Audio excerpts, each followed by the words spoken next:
পংখী সন্দিকৈৰ এখন বিশেষ চিঠি উদ্ধাৰ হয়। আপোনালোকে যিখন চিঠি শুনাৰ লগে লগে আপোনালোকৰ গাৰ নোম হিয়ৰি যাব, আপোনালোক আচৰিত হৈ পৰিব। এনেকুৱা ধৰণৰ কিছুমান কথা লিখিছিল পংখী সন্দিকৈয়ে মৃত্যুৰ আগমুহূৰ্তত দেউতাকলৈ শেষ চিঠিখন লিখি থৈ গৈছে পংখী সন্দিকৈয়ে।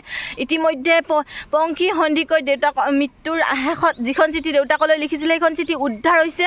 আপোনালোকে শুনক চিঠিখন আৰু নিজে সিদ্ধান্ত লওক পংখী সন্দিকৈক কোনে হত্যা কৰিছিল, কেনেদৰে হত্যা কৰা হৈছিল পংখী সন্দিকৈক। ভিডিঅ'টো আপোনালোকে শেষলৈ চাই থাকক, চাই থাকিলে আপোনালোকে নিজে গম পাব কোনে পংখী সন্দিকৈক হত্যা কৰিছিল। আৰু তেতিয়াহ'লে মই আপোনালোকক চিঠিখন পঢ়ি শুনাওঁ, আপোনালোকে শুনক আৰু আপোনালোকে নিজে সিদ্ধান্ত লওক। পিতাই সকলোবোৰ কথা তহঁতক খুলি ক'ব নোৱাৰা বাবে তহঁতলৈ চিঠিখনেই লিখিলোঁ।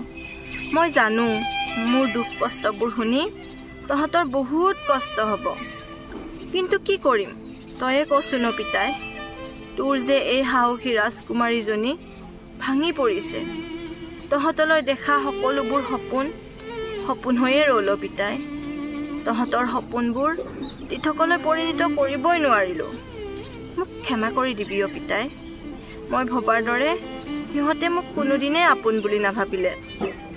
পিতাই তই যে কৈছিলি দুখীয়া মানুহবোৰক সকলোৱে ঘিণ কৰে, তই সঁচাই কৈছিলি পিতাই।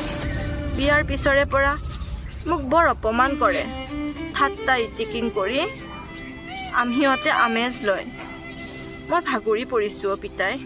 কাহানিও নভবা কথা কিছুমানে জীৱনটো খেলি মেলি লগাই দিলে পিতাই।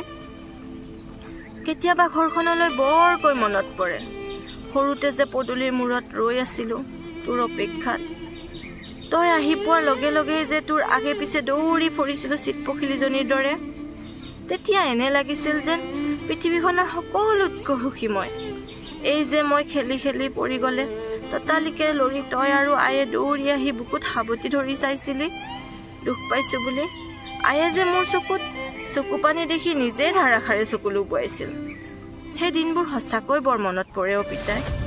আকৌ যদি তোৰ বুকুত সাৱটি ধৰি ক'ব পাৰিলোঁ হয় মোৰ দুখবোৰৰ কথা, আইৰ কোলাত মূৰটো থৈ নিৰিবিলিকৈ গভীৰ টোপনি যাব পাৰিলোঁ হয়।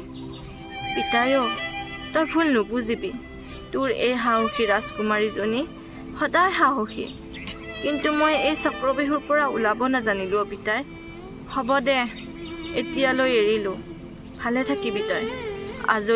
আইজনীকো চাবি। মোলৈ দুখ নকৰিবি পিতাই। ভাগ্যই যিফালেই লৈ যায় তালৈয়ে যাম। আচলতে এইখন এখন কাল্পনিক চিঠি হয়। পংখী সন্দিকৈ দুখৰ উমান পাই লিখা হৈছিলে। আৰু অৱশেষত মই এইটোৱে ক'ব বিচাৰোঁ যে পংখী সন্দিকৈ হত্যাকাৰী উচিত শিক্ষা পায়, উচিত দণ্ড পায়। আৰু লগতে পংখী সন্দিকৈৰ আত্মাৰ চিৰশান্তি লাভ কামনা কৰিলোঁ।